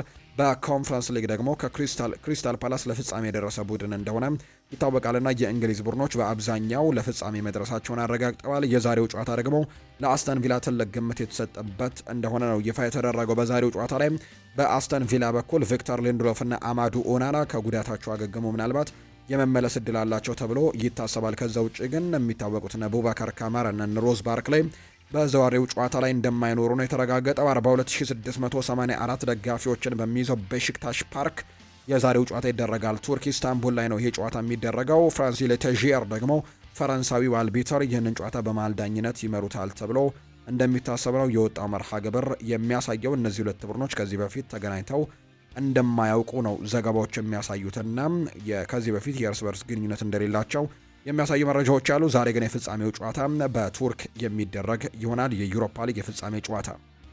አሁን ደግሞ ክለቦችን የተመለከቱ ስፖርታዊ ጉዳዮችን እናንሳ። የማንቸስተር ዩናይትድ ጉዳዮችን በማስቀደምን ጀምር። ዌይን ማርክ ሩኒ ስለሚቀጥለው የውድድር ዓመት አንዳንድ ጉዳዮችን አጋርተዋል። በቀጣይ የውድድር ዓመት እጅግ ፉክክር የሚበዛበት ዓመትን እንመለከታለን ብዬ ጠብቃለሁ ሲል ነው ዌይን ማርክ ሩኒ የሚናገረው። አብዛኞቹ ክለቦች በአዳዲስ አሰልጣኞች ነው የሚቀርቡት፣ ስለዚህም ደግሞ ውድድሩ ለሁሉም ክፍት ነው ብዬ አስባለሁ ሲልም ጭምር ዌይን ማርክ ሩኒ ይናገራልና በሚቀጥለው የውድድር ዓመት በጣም ትልቅ ፉክክር ይኖረዋል ብዬ ጠብቃለሁ ሲልም ጭምር ነው የተናገረው። የኒውካስል ዩናይትዱ ተጫዋች የሆነው ሉዊስ ሆል ኒውካስል ዩናይትድ ለቆ ለመውጣት ዝግጁ መሆኑ ይፋ እየተደረገ ይገኛል። በርካታ ክለቦች ይህንን ተጫዋች ለማስፈረም ሙከራዎችን ያደርጋሉ ተብሎ ይጠበቃል። በተለይ በቀኝም በግራም የመከላከል ክፍል ላይ አገልግሎት መስጠት የሚችል በጣም ድንቅ የሚባል ታዳጊ ተጫዋች እንደሆነ በርካቶች ያነሳሉ። በኒውካስል ራሱን በደንብ አስመስክሯልና በርካቶች ይህ ተጫዋች ትልቅ ደረጃ ላይ መድረስ የሚችል አይነት ተጫዋች አድርገው ይመለከቱታል። በእንግሊዝ በጣም በርካታ ፈላጊዎች ያሉት እነ ቼልሲና አርሰናል እነ ሲቲ ጨምሮ ይፈልጉታል። ነገር ግን ማንቸስተር ዩናይትድም አዲስ የግራ ተከላካይ ለማስፈረም ጥረቶችን እያደረገ ባለበት በዚህ ሰዓት ጄሰን ዊልኮክስ የሉዊስ ሆል አድናቂ እንደሆነም ይፋ ተደርጓል። ስለዚህም ማንቸስተር ዩናይትዶች እዚህ ተጫዋች ላይ ሙከራዎችን ሊያደርጉ የሚችሉበት እድሉ እንዳላቸው ነው ይፋ የተደረገው። ሌላኛው ፓትሪስ ኤቭራም ብሩኖ ፈርናንዴስ የቆሙ ኳሶች ጥገኛ ነው ብለው ሰዎች ስለሚሰነዝሩበት ትችት ይናገራል። በዓለም ላይ አንድ ታዋቂ ክለብም ካስቆጠራቸው ጎሎች 40 በመቶ ከቆሙ ኳሶች ወይም ሴት ፒሶች እንደሆነ እየታወቀ የዓለም ምርጡ ክለብ እየተባለ ይጠራል እና ብሩኖ ከቆሙ ኳሶች ብዙ ጎሎችን አመቻችቶ የማቀበሉ ለምንድን ነው ምርጥ የማያስብለው ሲልም ነው ፓትሪስ ኤቭራም የተናገረው። ለእኔ ብሩኖ በብዙ ርቀት የዓመቱ ምርጥ ተጫዋች ነው ሲልም ጭምር ተናግሯል። ፓትሪስ ኤቭራ ሲናገር እሱ እንግዲህ አዲስ ሪካርድን መጋራት ችሏል። ይሄ ቀላል አይደለም፣ የሚገባውን ክብር ልትሰጡት ይገባል ሲልም ጭምር ነው ፓትሪስ ኤቭራም ጨምሮ እየተናገረ የሚገኘው። ከሰሞኑ ማንቸስተር ዩናይትድ የማቲዮስ ፈርናንዴስ የዝውውር ሁኔታን በተመለከተ ከዌስትሃም ዩናይትድ ጋርም ተጨማሪ ውይይቶችን አድርገዋል የሚሉ ዘገባዎች እየወጡ ነው። ይህንን ተጫዋች ለማስፈረም ማንቸስተር ዩናይትድ በተለይ የአማካይ ስፍራውን ለመገንባት ትልቅ እንቅስቃሴን እያደረገበት የሚገኝ ተጫዋች እንደሆነ ይታወቃልና ማቲዮስ ፈርናንዴስ ወደ ማንቸስተር ዩናይትድ የመምጣት እድል አላቸው ተብለው ከሚነሱ ተጫዋቾች መካከል አንደኛው ነው። ማንቸስተር ዩናይትድም ትልቅ እንቅስቃሴዎችን በዚህ ተጫዋች ላይ በማቲዮስ ፈርናንዴስ ላይ እያደረጉ እንዳለ ነው ይፋ የተደረገው። የአማካይ አሁንም በዩናይትድ የዝውውር እቅድ ውስጥም የሚገኝ ሲሆን ክለቡ ደግሞ በገበያው ላይ ወይም በገበያው ውስጥም ያሉ ሌሎች አማራጮችን መመርመሩን ቀጥሏል። ዩናይትድ ዝውውሩን በተቻለ ፍጥነትም ማጠናቀቅ እንደሚፈልግ ጭምር ነው ናታን ሶልት መረጃውን እያጋራ እንደሚገኝ ይፋ የተደረገው። የማቲዮስ ፈርናንዴስ ፈላጊ ግን ዩናይትድ ብቻ እንዳልሆነ ይፋ ተደርጓል። ከወደ ፈረንሳይ ፓሪስ ሰን ዠርሜን እና እንዲሁ የእንግሊዙ ክለብ አርሰናልም ጭምር ማቲዮስ ፈርናንዴስን ማስፈረም ከሚፈልጉ ክለቦች መካከል ስማቸው በትልቁ የሚነሱ ክለቦች እንደሆኑ ነው የተነገረው። በተለይ የዌስትሃም ዩናይትድ ለመውረድ መቃረብ ግን በተለይ ደግሞ ዌስትሃም ዩናይትዶች የፋይናንስ ጉዳያቸውን ወይም የፋይናንስ ደንቦቻቸውን ለማሟላት ተጫዋቾቻቸውን ለመሸጥ እንደሚያስገድዳቸው ይታመናል። ከዛ ውጪ ግን ተጫዋቹም ቢሆን በሻምፒዮንሺፕ የመጫወት ፍላጎት የለውም። አምናም ከሳውዝሃምፕተን ወደዚህኛው ክለብ ሲቀላቀልም ያንን ነገር ተደርጎ እንደነበር እናስታውሳለን። ተጫዋቹ በፕሪሚየር ሊግ በጣም በትልቁ መንቀሳቀስ የሚችል አይነት ተጫዋች እንደሆነ አምነውበት ነው ሳውዝሃምፕተኖች ወደ ሻምፒዮንሺፕ መውረድ የለበትም የሚል አይነት ሀሳብ እንደነበራቸው ጭምር የተነገረው። ተጫዋቹን በዌስትሃም ዩናይትድ ጥሩ የሚባል የውድድር ዓመትን አሳልፈዋል። አሁን ደግሞ ወደ ትልልቅ ክለቦች የማምራት ትልቅ እድል እንዳላቸው ነው የተነገረው።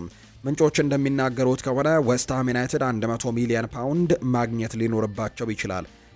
ማቲዮስ ፈርናንዴስ ደግሞ ያለ ጥርጥር የክለቡ እጅግ ውዱ ንብረት እንደሆነ ይታወቃልና 100 ሚሊዮን ፓውንድ በአጠቃላይ ነው ከዝውውሮች ማግኘት ይጠበቅባቸዋል ተብሎ የሚታሰበው። ስለዚህ በርካታ የሚሆኑትን ደግሞ ሚሊዮን ፓውንዶችን ለመሸፈን ማቲዮስ ፈርናንዴስን የመሸጥ እቅዱ እንዳላቸው ነው ናታን ሶልተም፣ ክሪስ ዋይለርም፣ ዴይሊ ሜልም በርከት ያሉ የመረጃ ምንጮች ይፋ እያደረጉ የሚገኙት። ፖል ስኮልስ ይናገራል። ብሩኖ ፈርናንዴስ በማንቸስተር ዩናይትድ ላይ ስላለው ተጽዕኖ ነው የተናገረው ፖል ስኮልስ። እሱ ሁሉንም ነገር የሚያደርግ ይመስለኛል። እኔ እስካሁን ካየኋቸው ተጫዋቾች መካከል ለሮይኬን በጣም የቀረበው እሱ ነው። እንደ ማንቸስተር ዩናይትድ አማካይ በሁሉም ነገር ውስጥ መሳተፍ አለብን። እሱ በሜዳ ላይ እንዳለ አሰልጣኝ ጭምር ነው ሜዳ ላይ። ስለዚህም በጣም ጥሩ የሆነ ተጫዋች ነው። ለማንቸስተር ዩናይትድም ትልቅ ተጽዕኖ ያለው ተጫዋች ነው ሲልም ጭምር ነው ፖል ስኮልስ የሚናገረው። ካሴሜሮ ይናገራል። በዩናይትድ በቆየባቸው ጊዜያት ሲረዱት የነበሩትን ሰራተኞች በስጦታ አንበሽብሿቸዋል። ተቀባዮቹም የስጦታቸውን ትክክለኛ አይነት ባይገልጹም ብዙዎች ግን በለጋስነቱ ተደንቀዋል ተብሏል። ጥሩ ስጦታም እንዳበረከተላቸው ጭምር ነው ይፋ የተደረገው። ከአርሰናል ጋር የተያዙ መረጃዎችን ደግሞ እናንሳ። ሚኬል አርቴታ በማንቸስተር ሲቲ ቤትም ለረጅም ጊዜ ቢቆይ ኖሮ ፔፕ ጓርዲዮላን ለመተካት የሚተካው ሰው የመሆን እድሉ ሰፊ ነበር የሚሉ አይነት ሀሳቦች አሁን ላይ ዘ አትሌቲክ የተባለው የመረጃ ምንጭ ይፋ አድርጓል። ነገር ግን በአርሰናል የራሱን ፕሮጀክት ከባዶ ለመገንባት እድሉን ለማግኘት ይህንን መስዋዕትነት እንደከፈለ ይነገራል። አርቴታ ያደረገው ነገር እጅግ በጣም አስደናቂ እንደሆነም ጭምር ነው የሚቆጠረውና በጣም ጥሩ ስራዎችን መስራትም ችሏል። ከዛ ውጭ ግን በአርሰናል ቤት ከዜሮ ፕሮጀክቶችን መገንባት እንደሚፈልግና በማንቸስተር ሲቲ ከመቆየት ይልቅ ወደዚህኛው ክለብ መጥቶ ከዜሮ መስራት እንደሚፈልግ ይፋ አድርጎ ነበር። አሁን ላይ ደግሞ ትልቁን ስራ መስራቱን ተመልክተናል። ትናንትና ሻምፒየን መሆኑን አረጋግጧል። የተወዳጁ የእንግሊዝ ፕሪምየር ሊግን በጣም ከትልቅ ልፋት በኋላ ነው ይህንን ማድረግ የቻለውና በርካቶችም በዚህ ተደንቀዋል። በተለይ በክረምት የተጫዋቾች የዝውውር መስኮት ባለፈው የክረምት የተጫዋቾች የዝውውር መስኮት አርሰናል በርከት ያሉ ዝውውሮችን ያደረገው ወደ 8 የሚጠጉ በጣም ወሳኝ የሚባሉ ዝውውሮችን ያደርጓል። እነ ማርቲን ዙቢሜንዲን አምጥቷል። በተከላካይ ስፍራ ላይ ከተመለከተው እነ ፒየሮ ሂንካፒዬ የመጡበት የዝውውር መስኮት እንደነበር እናስታውሳለን። እነ ክሪስቲያን ሞስኩዌራም በተከላካይ በመሀል ተከላካይ ስፍራ ላይ መጥተዋል። ከዛ ውጪ ማርቲን ዙቢሜንዲ እንዲሁ ክሪስቲያን ኖርጋርድ በአማካይ ስፍራው ላይ የተጨመሩ ናቸው። እነ ኤብሪቼ ኢዜ ተጨምረዋል። ኖኒ ማንዱዌኬ መጥቷል። በርከት ያሉ እነ ቪክተር ዮኬሬሽም ጭምር በዝውውሩ ላይ የነበሩ ተጫዋቾች ናቸውና እነዚህን ተጫዋቾች በመጨመር አምና የነበረውን ተፎካካሪነት በማስቀጠል ዘንድሮ ወደ ዋንጫው መቃረባቸውን ተመልክተናልና ለአሰልጣኝ ሚኬል አርቴታ በጣም ትልቅ ስራና ትልቅ ስኬት እንደሆነ ነው በርካቶች እያነሱ የሚገኙት። ቀጣይ ደግሞ የአውሮፓ ቻምፒየንስ ሊግ የፍጻሜ ጨዋታ ይጠብቃቸዋል። በዛ ጨዋታ ላይም ትልቅ ነገር ለማድረግም እንቅስቃሴዎችን ያደርጋሉ ተብሎ ነው የሚታሰበው። በጨዋታው ላይ በጉዳት ምክንያት የማይኖሩ ተጫዋቾች ይኖራሉ ወይ? በትልቁ የሚጠየቅ ጥያቄ ነው። በአርሰናል በኩል በተለይ የሚጠብቋቸው ስሞች አሉ። የጁሪየን ቲምበርና የሚኬል ሜሪኖ ጉዳይ። ሚኬል ሜሪኖ ባለፈው ሳምንት ልምምዱን አጠናክሮ ስለነበር የአውሮፓ ቻምፒየንስ ሊግ ከመድረሱ በፊት ወደ ሙሉ ልምምድ ለመድረስም ወይም ደግሞ እንዲመለስም ተስፋ ይደረጋል ተብሎ ነው የሚታሰበው። ሚኬል ሜሪኖ ሲናገር በጣም ከባድ ነው ብለዋል። ምክንያቱም በአንድ በኩል የቡድን አጋሮቼን ለመደገፍ በሜዳ ላይ መሆንን እፈልጋለሁ። ምክንያቱም እግር ኳስ ለመጫወት ነው የተወለድኩት። ነገር ግን ያንን ማድረግ ካልቻልኩኝ በተለየ መንገድ ማድረግና አሁንም ተጽዕኖ ማሳደር አለብኝ። እናም የኔ ሚና በአስቸጋሪ ጊዜያት ምክር፣ መመሪያና ድጋፍ መስጠት ነው። አሁን አቋሜን ለመጠበቅ እየሞከርኩኝ ነው። እናም ሁሉም ሰው በውድድር ዘመኑ መጨረሻ ላይ ዋንጫውን እንድናሸንፍ ሁሉንም ነገር እንዲሰጡን አጥብቄ እጠይቃለሁ ሲልም ነበር የተናገረው። ያንን ነገር ትላንት አሳክተውታል። የፕሪሚየር ሊጉን የቻምፒየንስ ሊጉን ደግሞ በቅርቡ ለማሳካትም ጥረት እንደሚያደርጉ ጭምር ነው ሚኬል ሜሪኖ ጨምሮ የሚናገረው። በስቴዲየም ውስጥ እረጋጋለሁ፣ ነገር ግን ቤቴ ውስጥ በቴሌቪዥን ፊት እጮሃለሁ። እናም ደግሞ ልጄ ከጎን ሲተኛ ኳስ ማየት ጥሩ አይደለም፣ ነገር ግን እየታገልኩኝ ነው። እኔ እንደ ማንኛውም ሰው ውጥረቱ ሊሰማው ይችላል። በሜዳ ላይ ሲሆኑ ግን ያንን ጫና አይሰማኝም። እናም የምፈልገው ሜዳ ላይ መሆን ብቻ ነው ሲል ይናገራል። እውነቱን ለመናገር ህልሜ እውን ሊሆን ነው። ዋንጫን ማሸነፍ ችለናል። እኛም ቻምፒየንስ ሊግን ጨምሮ ማሸነፍ እንችላለን። እነዚህ ህልሞችን እየኖርኩ ነው ሲልም ነው ሚኬል ሜሪኖ የተናገረው። ትልቅ እድል ነው ብለዋል። እናም ከነዚህ ደግሞ ሰዎች ጋርም መሆን ያስደስታል። 2 ዓመት ብቆይ ግን እዚህ ለረጅም ጊዜ እንደቆየው ይሰማኛል ብለዋል። እናም በእርግጠኝነት የቤተሰብ አካል እንደሆንኩኝ ይሰማኛል። በየቀኑ መስራት በጣም ጥሩ ነገር ነው። ጠንክረ ተሰራለህ፣ ከባድ ነው። ነገር ግን በፊዚዮቴራፒ ክፍል ውስጥም ስትሆንና በጂም ውስጥ ስትሆን ደግሞ ጥሩ ነገሮችን ታደርጋለህ። ጥሩ ቡድን አለን። እናም ደግሞ እሱን ለመጠቀምና የውድድር ዘመኑን መጨረሻ ተደስተን ለማጠናቀቅም በጣም በትልቁ እየሰራን እንገኛለን ሲል ነው ሚኬል ሜሪኖ የተናገረው። ከዛ ውጪ ከጁሪየን ቲምበር ጋር በተያዘ ትናንትና ምሽት በነበረው ፕሮግራማችን ላይ አንዳንድ ጉዳዮችን አንስተናል። ጁሪየን ቲምበር በቻምፒየንስ ሊግ የፍጻሜ ጨዋታ ላይ የመድረሱ ነገር እስካሁን የተረጋገጠ ነገር የለውም። በተለይ የኔዘርላንድ ብሔራዊ ቡድን አሰልጣኝ የሆኑት ሮናልድ ኪውመን እንደሚናገሩት ከሆነ ተጫዋቹ ለፍጻሜው ጨዋታ ለመድረስና በዓለም ዋንጫ ላይ ለመሳተፍ ትልቅ ሙከራዎችን እያደረገ ነው፣ ወይም ደግሞ ወደዛ ለመመለስም ጥረቶችን እያደረገ ነው። ነገር ግን በእኔ በኩል በጣም ትልቅ ስጋት አለኝ ሲሉ ነው ሮናልድ ኪውመን ተናግረው እንደነበር የሚታወሰው። በርካቶችም ያንን ነገር አሁን ላይ እየተናገሩበት እንደሚገኙና በቀጣይ ጁሪየን ቲምበር ይመለሳሉ በርካቶች በጉጉት የሚጠብቁት ጥያቄ እንደሆነ ነው ዘገባዎች እያሳዩ የሚገኙት። የሊቨርፑል ጉዳዮችን ደግሞ ወደ እናንተ እናደርስ። ፍሎሪያን ቬርትስ ይናገራል። ከኮሎኝ ወደ ባየር ሌቨርኩዘን ስዘዋወር ስለ ደሞዜ ለአንዲት ሰከንድ እንኳን አላሰብኩም ነበር ብሏል። ሲናገር እኔ ያሰብኩት ለስፖርታዊ ጨዋታም ህይወቴ የተሻለው ምን እንደሆነ ብቻ ነበር ማሰብ ፍላጎቴ። በአካውንቴ ውስጥ ምን ያክል ገንዘብ እንዳለ ወይም ወደፊት ምን ያክል ላገኝ እንደምችል ምንም ግድ አልሰጠኝም ነበር። በእርግጥ ጥሩ ኮንትራት ማግኘት ማረጋገጥ አለብህ፣ ነገር ግን ለኔ ከገንዘቡ ይልቅ የስፖርታዊ እይታው እጅግ በጣም ወሳኝ ነበር። እናም ይመስለኛል በገንዘብ ላይ ብቻ ካተኮርኩኝ ወላጆቼ እናደዱብኛል። በ16 ዓመቴ ወደ ሌቨርኩዘን ከተዘዋወርኩ በኋላ ወላጆቼን ደሞዝ ያስተዳድሩልኝ ነበር። በየወሩም 150 ዩሮ ደግሞ ያዘዋውሩልኝ ነበር። ይህን ነገር ቀርጾኛል። ወላጆቼ በደሞዜ የማይረባ ነገር እንዳላደርግበትም መፈለጋቸው ለነሱ በጣም ትልቅ ነገር ነው ሲልም ጭምር ነው የተናገረው። ፍሎሪያን ቨርትስ ነው ይህንን ሀሳብ እየሰጠም የሚገኘው። ሌላኛው ከሊቨርፑል ጋር በተያያዘ የሚነሳው ጉዳይ ደግሞ ቤን ጃኮብስ ያነሳው ጉዳይ ነው። ዌስትሃም ዩናይትዶች በፕሪሚየር ሊጉ መውረዳቸውን ካረጋገጡ ወይም ደግሞ ከወረዱ 3 ክለቦች የዌስትሃም ዩናይትድን ተጫዋች ለማስፈረም ጥረቶችን ሊያደርጉ እንደሚችሉ ይፋ ተደርጓል።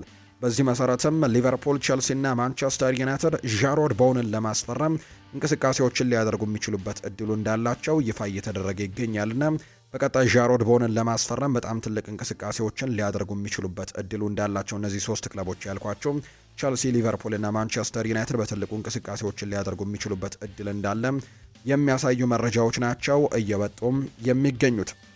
የክለቡ ከፍተኛ ምንጮች እንደሚናገሩት ከሆነም ሻቪ አሎንዞ ሊቨርፑል ውስጥ እጅግ የሚወደድ ቢሆንም በአንፊልድ የአሰልጣኝነት ቦታን ለመያዝ የነበረው እጩነት ግን ሁልጊዜም ከተገቢው በላይ ተጋኖ ወይም ደግሞ ኦቨርስቴትድ የነበረ ወይም የቀረበ እንደነበር ጭምር ነው የሚናገሩት። ከ2 ዓመት በፊት ለሻቪ አሎንዞ የኃላፊነት ቦታ አልቀረበለትም ነበር። ያኔም አሰልጣኝ አርኔ ስሎት ቡድንን በሚረከቡበት ጊዜ በወቅቱ እሱ ሌቨርኩዘንን ይዞ ወደ ቻምፒየንስ ሊግ መግባት እንደሚፈልግ በግልጽ አስታውቆ እንደነበር ተነግሯል። የክሎፕ ተተኪን ለመፈለግ የተደረገው በዳታ ላይ የተመሰረተ ጥናትና እንዲሁ ደግሞ አርኔ ስሎትና ሩበን አሞሪም ነበር እንደ ሁለቱ ዋነኛ እጩዎች ሊቨርፑል ሲመለከት የነበረው።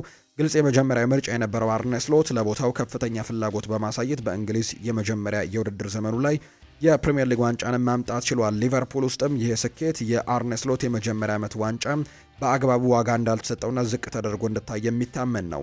ምንም እንኳን የዚህ የውድድር ዘመን ፈተናዎች ቢኖሩም አርኔ ስሎት አሁንም ግን የክለቡን እምነት ማግኘት እንደቻሉ ጭምር የሚያሳዩ መረጃዎች ናቸው እየወጡ የሚገኙትና አርኔ ስሎት እንግዲህ ወደ ሊቨርፑል ከመምጣታቸው በፊት ሻቪ አሎንዞ ስሙ በትልቁ ተነስቶ ነበር የሚለው ጉዳይ ስህተት እንደሆነ ጭምር የተነገረው። ጄሚ ካራገር የሞሐመድ ሳላህን መልእክት ተጫዋቾች ላይክ ስለማድረጋቸው አስቴቱን ሰጥቷል። ከርቲስ ጆንስ በአስቴት መስጫው ላይ የጭብጨባ ኢሞጂ አስቀምጦ ነበር አይደል? እሱ ነገር ግን ትንሽ እንግዳ መስሎን የታየኝ ብሏል። እኔ ምን እንደተፈጠረ አላውቅም። በስብስብ ውስጥም እንደ ከርቲስ ጆንስ ያሉ አንዳንድ ተጫዋቾች ስላሉን ነው እንግዲህ የተለያዩ ነገሮችን እግር ኳስን መጫወት ያቃተን ብዬ አስባለሁ።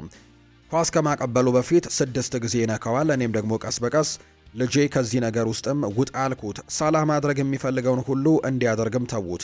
እሱ እየለቀቀ ነው። እኔ ያን ያክል ጉዳዩ አላስጨነቀኝም። ምናልባትም ሁሉም ቢሆን መሐመድ ሳላህ በታላቅነት ስለሚያዩት ሊሆን ይችላል። ነገር ግን ሁላችንም ያደረገውን ነገር ሞኝነት ነው ብዬ አስባለሁ ብሏል። ቀደም ሲል በውድድር ዘመኑ መጀመሪያ ላይ ሳላህ አሰልጣኙ እንዲባረር እየጣረ ነበር ብዬ ነበር። አሁን ሰዎች በእኔ ሀሳብ ቢስማሙም ባይስማሙም እኔ በድጋሚ መጥቶ ግን ይህንን በማድረጉ እኔ ትክክል መሆኔን አረጋግጫለሁ። ይህንን ሁሉ የሚያደርገው ለሊቨርፑል ነው የሚለው አስተሳሰብ ስህተት ነው፣ በፍጹም አይደለም። እሱ ለሊቨርፑል የሚጫወት ሳላህ በራሱ ላይ ብቻ የሚኖር ነው ሲልም ጭምር ነው የተናገረው። ጄሚ ካራገር ነው ከሞሐመድ ሳላህ ስቴት ጋር በተያያዘ በርካታ ያሉ ሀሳቦችን እያነሳ የሚገኘው። የሆፌኒየም የክንፍ መስመር ተጫዋች የሆነው ባዙማና ቱሬ ክረምት ላይ እንግዲህ ክለቡን ይለቃል ተብሎ ይጠበቃል። የሚጫወትበትን ሆፌኒየም ሊቨርፑል፣ ማንቸስተር ዩናይትድ፣ አስተን ቪላና ኒውካስል ዩናይትድም ሁሉም የተጫዋቹ ፈላጊዎች እንደሆኑ ይፋ እየተደረገ ይገኛል። ሆፌኒየም ለዝውውሩ ከ26 ሚሊዮን እስከ 34 ሚሊዮን ፓውንድ አካባቢም ሊጠይቁ የሚችሉበት እድሉ እንዳላቸው ነው ይፋ እየተደረገ የሚገኘውና ባዙማና ቱሬን ለማስፈረምም ትልቅ እንቅስቃሴዎች ይደረጋሉ ተብሎ ይታሰባል በሊቨርፑል ቤት ጭምር። የቸልሲን ጉዳዮች ደግሞ እንመልከት። በክረምቱ የዝውውር መስኮት ቸልሲን ይቀላቀላል ተብሎ የሚጠበቀው አርጀንቲናዊው አማካይ ቫለንቲን ባርኮ በዚህ ውድድር ዓመት በፍሬንች ሊግ ዋን ከየትኛውም ተጫዋች በላይ ሰንጣቂ ፓሶችን ማቀበል የቻለም ተጫዋች ሆኖ ተመልክተነዋል። በዚህ ረገድ ከቪታኒያ ሳይቀር ከፍተኛ ቁጥር አለው። በተጨማሪም ወደ ተጋጣሚ ሶስተኛ የሜዳ ክፍልም በርካታ ቁልፍ ኳሶችን በማቀበልም የሚወዳደረው ተጫዋች እንደሌለ ጭምር ነው ዘገባዎች የሚያሳዩትና በጣም ጥሩ ቁጥሮች ያሉት ተጫዋች ነው ወደ ቸልሲ በክረምቱ ሊመጣ እንደሚችል እየተገመተ የሚገኘው። የቸልሲ የስፖርት አመራሮችና ዳይሬክተሮች በትላንትናው ዕለት መግለጫ አውጥተዋል። እነሱ እንደሚሉት ከሆነ ይህ የውድድር ዘመን በአጠቃላይ ቸልሲን የሚወክሉ ደረጃዎች፣ ተስፋዎችና ግቦችን ያላሟላ ብለውታል። በተጨማሪም ቀጣይነት ያለው ስኬትን ለመፍጠር እንደሚፈልጉና ማንኛውም ክለብ ደግሞ በዋና አሰልጣኝ ቦታ ተደጋጋሚ ለውጥ ማየት እንደማይፈልግ ጭምር ነው የተናገሩት። በተጨማሪም በቸልሲ ያለው ግምት ደግሞ ሁልጊዜም ፕሪሚየር ሊግንና ቻምፒየንስ ሊግን ከፍተኛ ደረጃ ላይ መወዳደር ነው። በክለቡ ያለ ሁሉም ሰው በሚቀጥለው ዓመትም ይህንን ለማስተካከል የሚቻለውን ሁሉ እያደረገ ነው ብለዋል። እንዲሁም ለአዲሱ አሰልጣኝ ሻቪ አሎንዞም አዎንታዊ ንግግርም አለ። ስለ አካዳሚው የውድድር ዘመን ስኬትና በሴቶች ቡድን ውስጥም እየተካሄደ ስላለው ነገርም ትልቅ ማብራሪያ እንደሰጡ ጭምር ነው ኒዘር ኪንሴላ መረጃውን ይፋ ያደረገው። የማንቸስተር ሲቲን ጉዳዮች ደግሞ እንመልከት። ፔፕ ጓርዲዮላ በ2012 ባርሴሎናን ለቆ ሲወጣ እንደ ሀሳብን ሰው ተናግሮ ነበር። ሰዎች ማሸነፍ ስላቆምን እንደወጣውኝ ያስባሉ፣ ነገር ግን እውነታው ከዚህ የበለጠ ትልቅ ነገር ነበረው ሲልም ነው የሚናገረው። ባርሴሎናን ማስተዳደር የእግር ኳስ ስልጠና ብቻ አይደለም። በየቀኑ አእምሮህን ሙሉ በሙሉ ይወስድብሃል። ለ4 ዓመታት እያንዳንዱ ጨዋታ እንደ ፍጻሜ ነበር። እያንዳንዱ ውሳኔዎችም ይተቹ ነበር። እያንዳንዱ ስህተትም የዜና ርዕስ ይሆን ነበር። ከሪያል ማድሪድ ጋር በዦዜ ሞሪኒዮ ዘመን ያለው ፉክክር ነገሮችን ይበልጥ አስጨናቂ አድርጎት ነበር። በሜዳ ውስጥም ሆነ ከሜዳ ውጭም ያለው ጫና ደግሞ ፈጽሞ አይቆምም ነበር። በአእምሮ በጣም ያደክም ነበር። በመልበሻ ክፍል ውስጥ ነገሮች እየተቀየሩ እንደሆነ ይሰማኝ ነበር። እነዚያን ተጫዋቾች ወዳቸው ነበር፣ ክለቡንም ወደው ነበር። ነገር ግን አንድ አሰልጣኝ መልእክቱን እንደ በፊቱ ኃይለኛ እንዳልሆነ መረዳት አለበት። አንድ አመት ላይ ብዙ ቆይቼ የገነባውትን ማበላሸት አልፈለግኩኝም። ስለዚህም ለክለቡ በቀጥታ ባትሪ ባዶ እንደሆነ ነገርኳቸው። ባርሴሎናን መውደዴ ስለቆመ አልወጣሁም፣ የነበረኝን ሁሉ ስለሰጠሁኝ ጭምር ደስተኛ ነኝ በዛ ክለብ ሲልም ጭምር የተናገረው ፔፕ ጓርዲዮላ። እንግዲህ ቅድም ላይ አንስተንላችኋል ከማንቸስተር ሲቲ እና ከፔፕ ጓርዲዮላ ጋር በተያያዘ የተለያዩ ጉዳዮች እየተነሱ ይገኛሉ።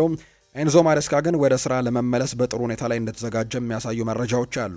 ከስራ ውጪ በነበረበት ጊዜ የእግር ኳስ አዳዲስ አቅጣጫዎችን ሲያጠና ቆይቷል። እንዲሁም ደግሞ ከተለያዩ የስፖርት ሰዎችም ልምድ ሲወስድ ነበር። ከነሱ መካከል የቮሊቦል አሰልጣኝ የነበረው ሁሊዮ ጋርም እንግዲህ ይገኝበታል የሚል መረጃ ይፋ እየተደረገ ይገኛል። ዘንድሮ ምናልባት በማንቸስተር ሲቲ በኩል መናገር የሚቻለው አጭሩ ነገር የፔፕ ጓርዲዮላ መልቀቅ አልተረጋገጠም እንጂ በቀጣይ ወደ ሲቲ የሚመጣው አሰልጣኝ ግን ኤንዞ ማሬስካ እንደሆነ የተረጋገጠ ይመስላል። የፔፕ ጓርዲዮላ መውጣት ግን አሁንም አወዛጋቢ ነገሮች ያሉት፣ በተለይ ፔፕ ጓርዲዮላ ትላንትና ከሰጠው አስተያየት በኋላ በጣም አወዛጋቢ ነገሮች እየተፈጠሩበት እንዳለ ነው ይፋ የተደረገው። ሌላኛው የሚነሳው ጉዳይ ደግሞ ዊሊ ካቤሬሎ የኤንዞ ማሬስካ የአሰልጣኝ ስታፍ አካል በመሆን ወደ ሲቲ ይመለሳል ተብሎ ከሚጠበቁ ሰዎች አንደኛው ነው። ካባየሮ በቅርብ ዓመታት ውስጥ ከማሬስካ ጋር በቅርበት የሰራ ሲሆን ወደ ቼልሲ በማምራትም የዋናው ቡድን አሰልጣኝ ስታፍ አካል ከመሆኑ በፊት በሌስተር ሲቲ የአሰልጣኝ ስብስብ ውስጥም ተቀላቅሎ እንደነበር ይነገራል። አሁን ይሄ የቀረበው ደግሞ የማንቸስተር ሲቲ ግብ ጠባቂ በአዲስ የስራ ድርሻ ወደ ኢቲያድ ለመመለስም ተዘጋጅቷል የሚሉ መረጃዎች ናቸው ይፋ የተደረጉት። ፔፕ ጓርዲዮላ ከማንቸስተር ሲቲ ከለቀቀ በኋላ ከእግር ኳስ የአንድ ዓመት ረፍት ሊወስድ ይችላል ተብሎ ይጠበቃል። ምንጮች እንደሚናገሩት ከሆነ ወደ ክለብ አሰልጣኝነት የመመለሱ ነገር አሁን ላይ በጣም የማይታሰብ ሊሆን እንደሚችልና ምናልባት በቀጣይ ብሔራዊ ቡድን ሊይዝ የሚችልበት እድሉ እንዳለን የተነገረው። ፔፕ ጓርዲዮላ ከማንቸስተር ሲቲ እና ከቦርንመዝ ወሳኝ ጨዋታ በፊት ከክለቡ የመልቀቁ ዜና በቅድሚያ በቴክስት መውጣቱ ሊክ ማድረጉን እጅግ በጣም እንዳስቆጣው ጭምር ነው የተዘገበው። እንደ ዘገባዎች ከሆነ ጓርዲዮላ ለተጫዋቾቹ ዜናውን በራሱ ለማረጋገጥና ነገሩ በወጣበት መንገድም ለማደናገጡ ይቅርታ ለመጠየቅም ምሽት ላይ በስልክ አነጋግሯቸዋል። ምክንያቱም ነገሩ እርሱም ጭምር እንዳስደነገጠው ነው የተነገረው። ባለፈው ቅዳሜ ብቻ በክለቡ እንደሚቆይ ለቡድኑ ነግሯቸው እንደነበር የሚታመን ሲሆን ይህም ደግሞ አብዛኞቹን ተጫዋቾች በቅርብ ባገገሙት አዳዲስ ደረጃዎችም እንዲደናገጡ አድርጓቸዋል የሚል መረጃ ነው ዘሰን ፉትቦል የተባለ የመረጃ ምንጭ ይፋ ያደረገው። ሪያል ማድሪድን የተመለከተ መረጃን እናንሳ። የኬሊያን ኤምባፔ የቅርብ አጋሮችና ወኪሎች የቪኒሲዮስ ጁኒየር ጓደኞች ኤምባፔን በቡድን ውስጥ መጥፎ ሰው አድርገው ለመሳል እንደሚፈልጉ ነው የሚያስቡት ብሏል ጆሴ ፔድሮል የተባለው የመረጃ ምንጭ ሲናገር። በተጫዋቾቹ መካከል ያለው ግንኙነት ጥሩ አይደለም፣ ነገር ግን ከሁለቱ አንዱ የትኛው በቡድን ውስጥ ይቆያል በሚለው ጉዳይ ላይ ፉክክር አለ ሲልም ጭምር ነው ጆሴ ፔድሮል ሀሳቡን እየሰጠ የሚገኘውና እንደዚህ አይነት ነገሮች እንዳሉ ነው እየተናገረ የሚገኘው። ሌላኛው የምናነሳው ጉዳይ ሪያል ማድሪድ ለጆዜ ሞሪኖ የተጫዋቾች ዝውውር የመወሰን የመጨረሻ ውሳኔን ወይም ደግሞ ስልጣንን ለመስጠት ተስማምተዋል። ይሄ በጣም ያልተለመደና ፍሎሬንቲኖ ፔሬስ በስልጣን ላይ ከቆዩባቸው ጊዜያቶች አንስቶ ለማንም አሰልጣኝ ተሰጥቶ የማያውቅ ስልጣን እንደሆነ ነው የፈረንሳዊ መረጃ ምንጭ ሌኪፕ ይፋ ያደረገው። ሪያል ማድሪድ የሻቪ አሎንዞን ከስራ መባረር ተከትሎ ከኤንዞ ማሬስካ ጋር በተያዘ ከወኪሉ ሆርጌ ሜንዴስ ጋርም አነጋግሮት ነበር። ሆኖም ግን ምንም አይነት ስምምነት ስላልደረሱ ነው አሁን ወደ አሰልጣኝ ጆዜ ሞሪኒዮ እንዳመሩ የተነገረው። ፓብሎ ጋሊዮ ይናገራል። በሪያል ማድሪድ ውስጥ ካሉ ምንጮች አንዱ እንደሰማሁት በቡድን ውስጥ ያለው እውነተኛ ችግር በመገናኛ ብዙሃን እንደሚወራው የተጋነነ አይደለም። ከኬሊያን ኤምባፔ ጋር ጥሩ የመግባባት ችግር ያለበት ተጫዋች ቫልቬርዴ ነው። በመቀጠልም ቤሊንጋም። ስለ እነዚህ ጉዳዮች በየጊዜው ሲወራ ትኩረት ሁሉ ቪኒሲዮስ ጁኒየር ላይ ብቻ መሆኑ በጣም ያስገርመኛል ነው ያለው። በተጨማሪም ጆሴፍ ፔድሮል የሚቀርብባቸውን ዜናዎች በጥንቃቄ መመልከትም ያስፈልጋል ብለዋል። ምክንያቱም እሱ ከፍሎሬንቲኖ ፔሬዝ እና ከሆሴ አንሄል ሳንቼዝ አስተዳደር ጋርም የጠበቀ ግንኙነት ስላለው እነዚህን መረጃዎች የሚለቀቁበት መንገድ አጠያቂ ነው ብለዋል። እነዚህ ምስጢራዊ መረጃዎች በቀጥታ ከራሱ ከኤምባፔም የወጡ ናቸው ብዬ አላምንም፣ ይልቁንም ከክለብ ውስጥ የሚመነጩ ናቸው። በቪኒሲዮስ ጁኒየርና በኤምባፔ መካከል ያለው ግንኙነትም እንደተባለው የከፋ አይደለም ሲልም ጭምር የተናገረው። በእውነታው ከሆነ በሪያል ማድሪድ ውስጥ ብዙ ነገሮች ተጠያቂ እየተደረገ ያለው ቪኒሲዮስ ጁኒየር ነው።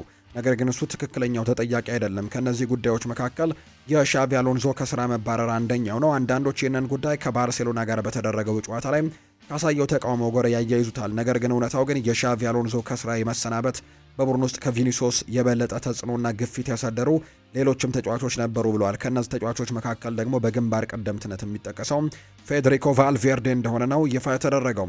የሻቪ አሎንሶ ከስራ የመሰናበት ውሳኔ ሲወሰን ፍሎሬንቲኖ ፔሬዝ የቪኒሲዮስን ምክር መጠየቅ አያስፈልገውም ነበር። ቪኒሲዮስን ማሳተፍ የቡድኑን ድባብ ለማሻሻል ወይም የኮንትራት ማራዘሚያ ጉዳይን ለማቅለል ሊረዳ ቢችልም ውሳኔው ግን ቀድሞ የተጠናቀቀ ነበር። ምክንያቱም በአሰልጣኙ ላይ የነበረው እምነት ከረጅም ጊዜ በፊት ተሸርሽሮ ነበር። ሻቪ አሎንሶ የፕሬዝደንቱ ዋና ምርጫ አልነበረም። ይልቁንም የአጠቃላይ ስራ አስኪያጁ የሆሴ አንሄል ሳንቼስ ሀሳብ ነበር። ስለዚህም ቪኒሲዮስ ጁኒየር የሻቪ አሎንሶ መባረር ምክንያት አልነበረም። ይልቁንም በርካታ ምክንያቶች ያሉበት ውስብስብ ሁኔታ አካል እንጂ።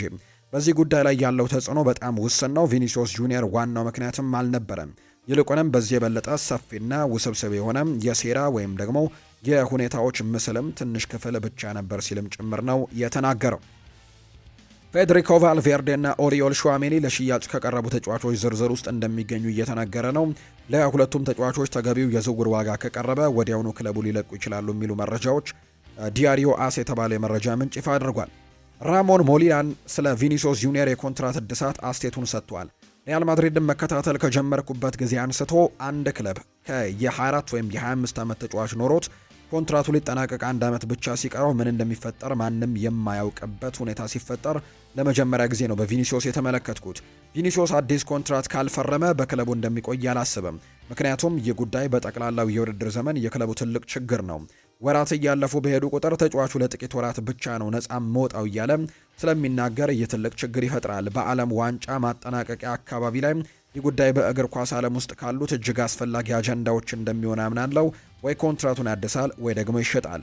እዚህ ስፔን ውስጥ አንዳንድ ወሬዎች እንደሚሉት ምናልባትም ኮንትራት አድሶ ሊሆን ይችላል። ነገር ግን ክለቡ ይፋ አላደረገውም። ከ2 ሳምንታት በፊት የቪኒሲዮስ ጉዳይ የሚወራው ሮክ ናሽን ኤጀንሲ ውስጥ ምን እንደሚፈጠር እንደሚያውቁ ወይም እንደማያውቁ በውስጥ ሲወራ ነበር ሲልም ጭምር ነው የተናገረው ይህ ሰው። ሪያል ማድሪድ ጆዜ ሞሪኒዮ ከቤኔፊካ ጋር ያለውን ውል ለማቋረጥ የሚያስችለውን 3 ሚሊዮን ዩሮ የውል ማፍረሻ ከፍሎለታል።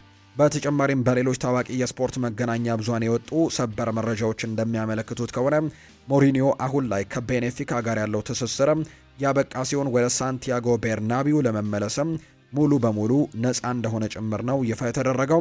ጆዜ ሞሪኒዮ ከቤኔፊካ ጋር በተደረገው ጨዋታ በሪያል ማድሪድ ውስጥም በጣም ውስን የሚባሉ በርካታ ድክመቶች ተመልክተዋል። እሳቸው እንደሚሉት ቡድኑ ሚዛኑን የጠበቀ አይደለም።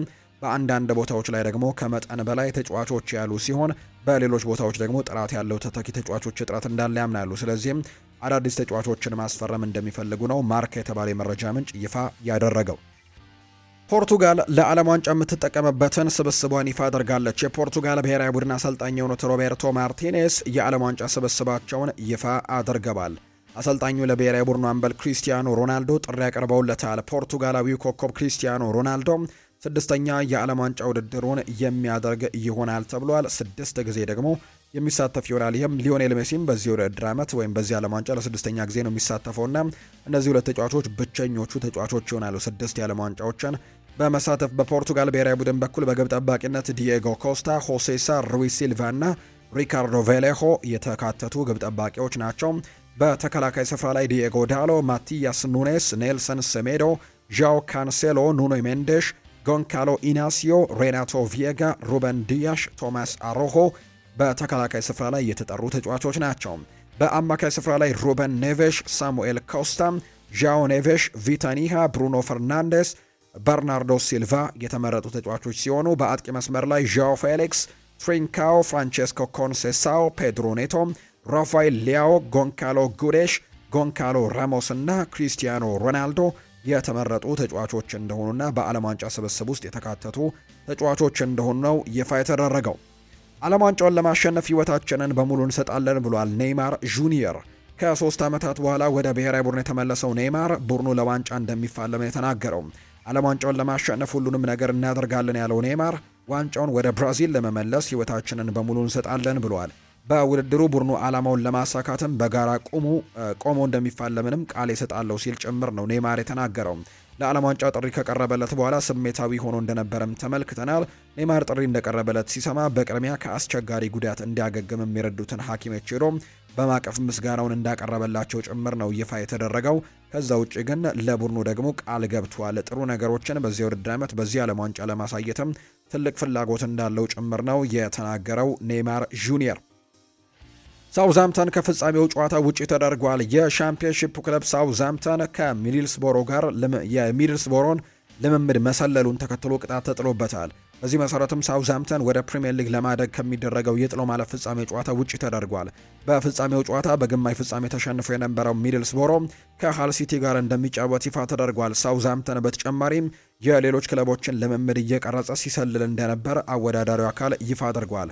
ክለቡ ለፈጸመው የደንብ ጥሰትም ከሚቀጥለው የውድድር ዓመት 4 ነጥብም ጭምር ተቀንሶለታል። በዚህ የውድድር ዓመትም ወደ ፕሪሚየር ሊግ ለማደግ የነበራቸው ተስፋም አክትሟል። በፍጻሜው ጨዋታ ላይ ተጫውተው ምናልባት ማሸነፍ የሚችሉ ከሆነ ወደ ይገቡ ነበር ወደ ፕሪሚየር ሊጉና ነገር ግን ያ ነገር ሳይከሰት ቀርቷል። ሚድልስቦሮ ወደ ፍጻሜው እንዲያልፍ ተደርጓል። 4 ነጥብም በሚቀጥለው የውድድር ዓመት ላይ ተቀንሶባቸዋል። የመጨረሻ መረጃችን የምናደርገው ትላንትና ይፋ ከተደረጉት መረጃዎች መካከል የኛው የሀገራችን ብሔራዊ ቡድን ዋሊያዎቹ የአፍሪካ ዋንጫ ማጣሪያ ድልድል ተጋጣሚያቸውን አውቀዋል። የ2027 የአፍሪካ ዋንጫ ማጣሪያ ጨዋታዎች ድልድል ትላንትና በግብጽ ካይሮ ይፋ ተደርገዋል።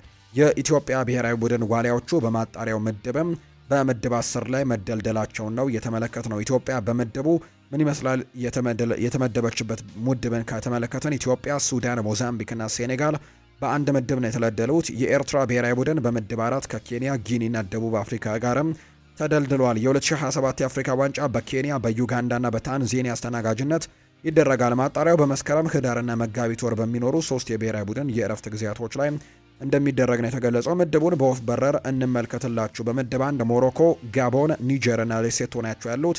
ምድብ ቢ ላይ ግብጽ፣ አንጎላ፣ ማላዊና ሳውት ሱዳን አሉ። ምድብ ሲ ላይ ደግሞ ኮት ዲቮር፣ ጋና እንዲሁ ጋምቢያ እና ሶማሊያ ተቀምጠዋል። ምድብ ዲ ላይ ሳውዝ አፍሪካ፣ ጊኒ፣ ኬንያና ኤርትራ ይገኛሉ። ምድብ ኢ ላይ ኮንጎ ዲሞክራቲክ ሪፐብሊክ፣ ከዛ ውጪ ኢኳቶሪያል ጊኒ፣ ሴራ ሊዮን እና እንዲሁ ደግሞ ዚምባብዌ በዛ ምድብ ውስጥ የተካተቱ እንደሆኑ ይፋ ተደርጓል። ከዛ ውጪ ደግሞ ምድብ ኤፍ ላይ ቡርኪና ፋሶ፣ ቤኒን፣ ሞሪታኒያ እና እንዲሁ ደግሞ ሴንትራል አፍሪካን ሪፐብሊክ የተደለደሉ ናቸው። ምድብ ጂ ላይ ካሜሮን፣ ኮሞሮስ፣ ናሚቢያና ኮንጎ። ምድብ ኤች ላይ ቱኒዚያ፣ ዩጋንዳ፣ ሊቢያና ቦትስዋና።